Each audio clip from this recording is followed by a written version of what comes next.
Last year, I only read 3 books, like 3 books all year long. And this year, I have read 23 books so far. And here are some of my favorites.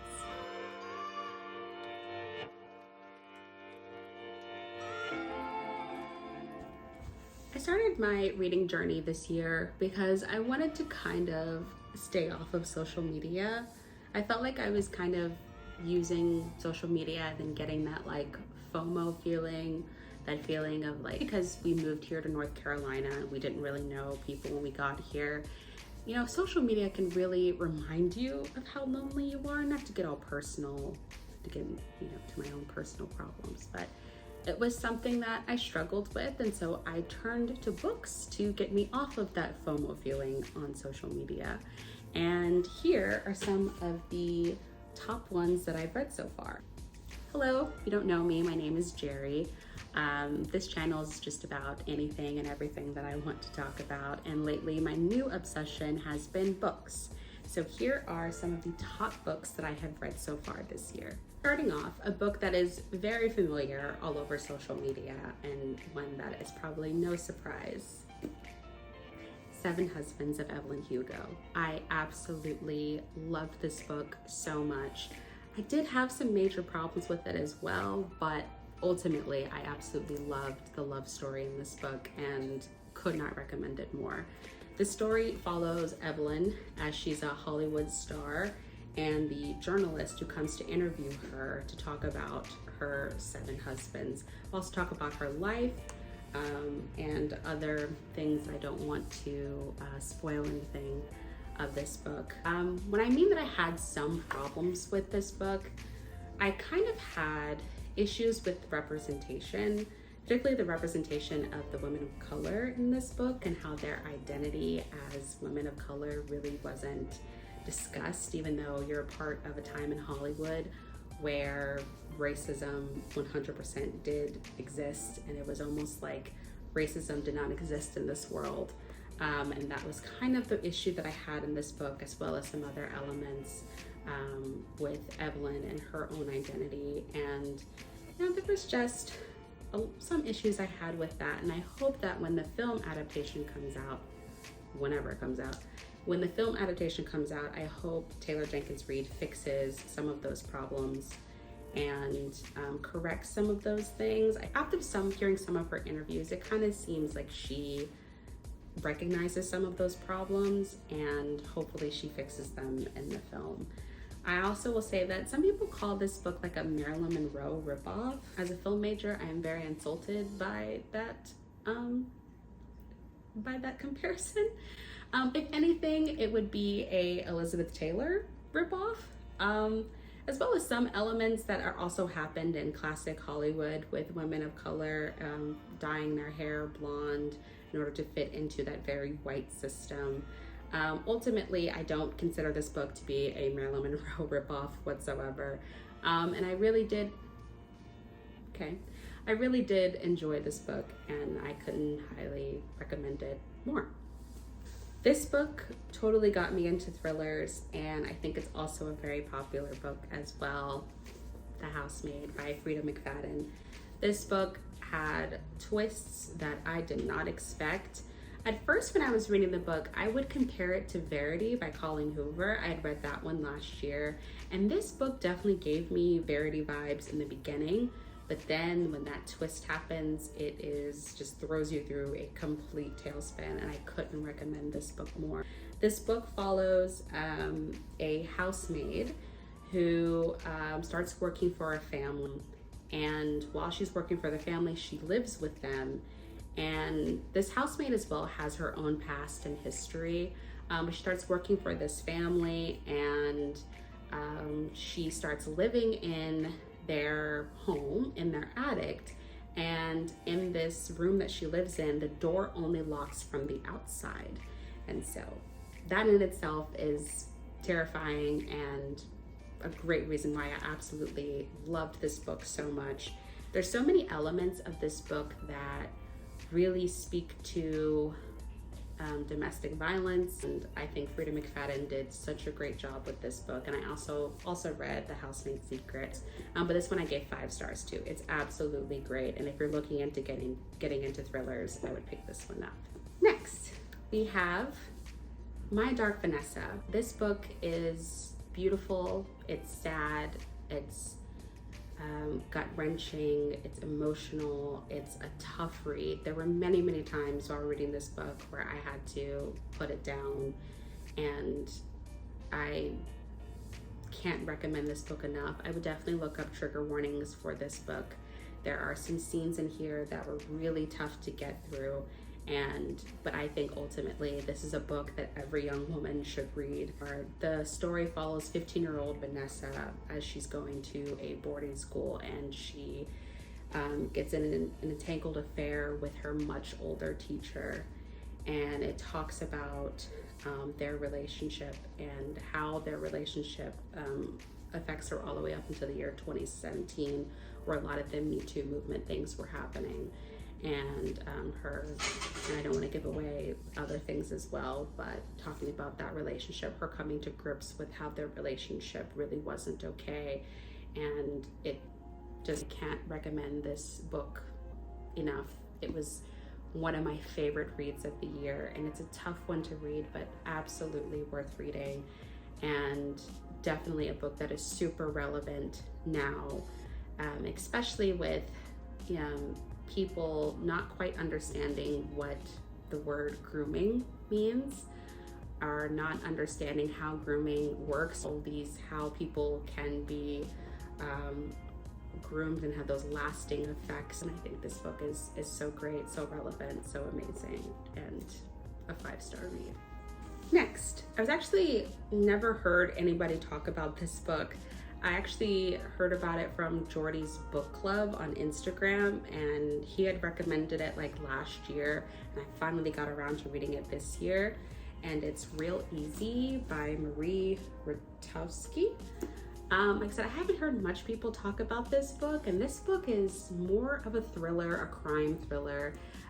What it follows is, it's 1999 and Samantha has danced for years at a lovely lady strip club.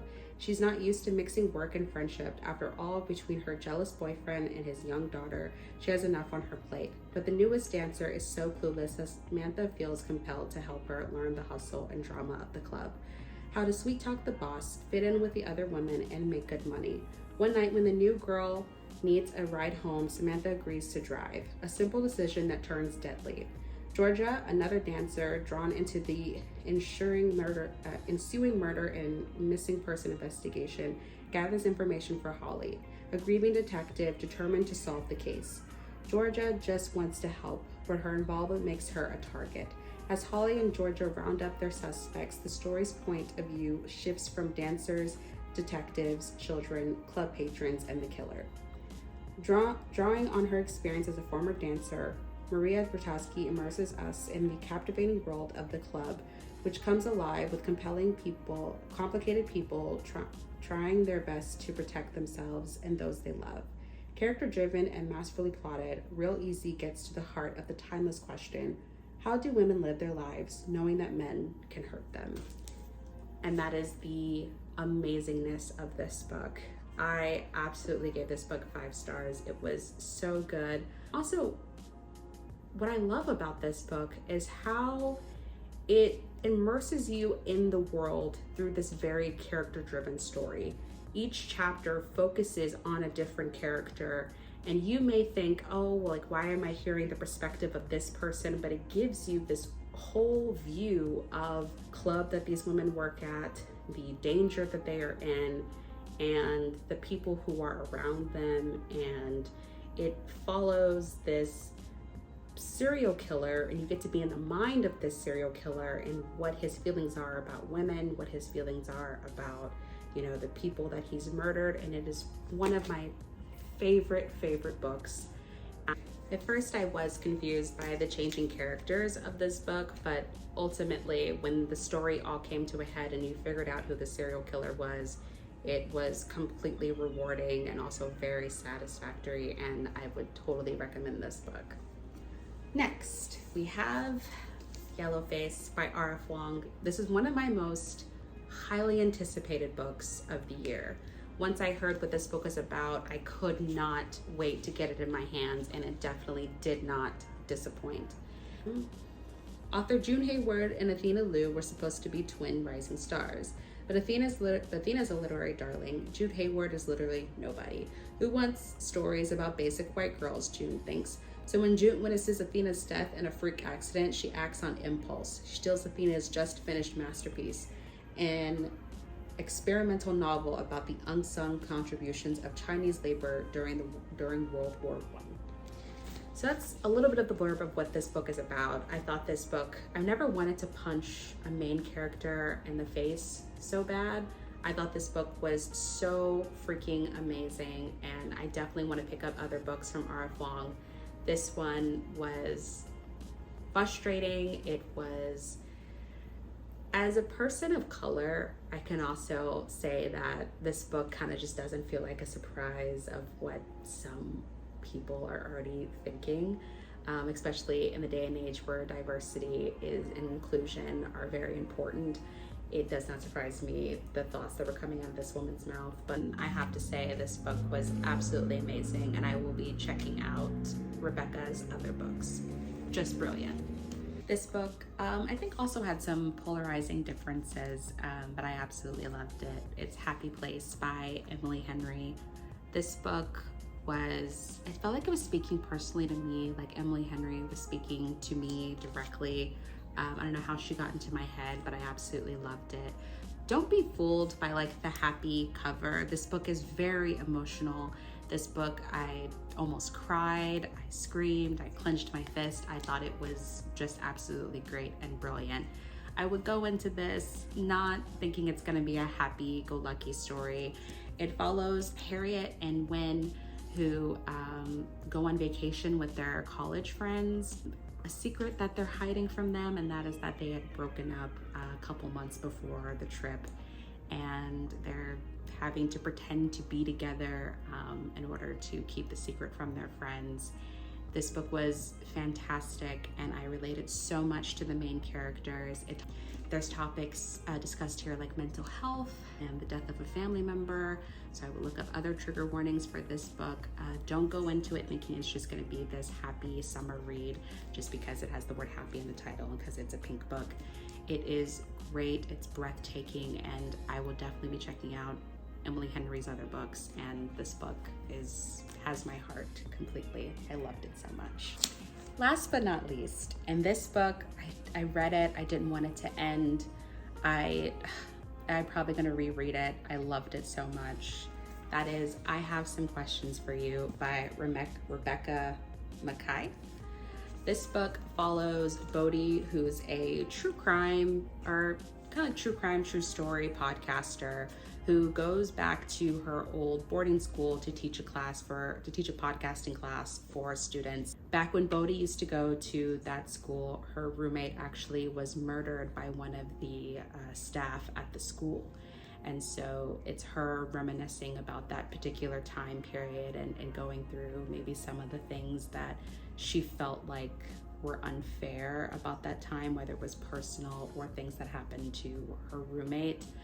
But also it talks about bullying and the Me Too movement and cancel culture and the ethics of true crime, the ethics of true crime for entertainment, the good things it can do, but also the bad things as well. I gave this book 5 stars. It was absolutely amazing. I will definitely be reading more of these authors' books, and my favorite thriller of the year, and I definitely suggest you check it out. Okay, so I realized that I didn't end the video, but yeah, those are all the books that are 5-star reads that I've read so far this year. And thank you for watching. I'm still getting used to talking on camera, and hopefully we'll get better over time. But these are my 5-star books. Thanks.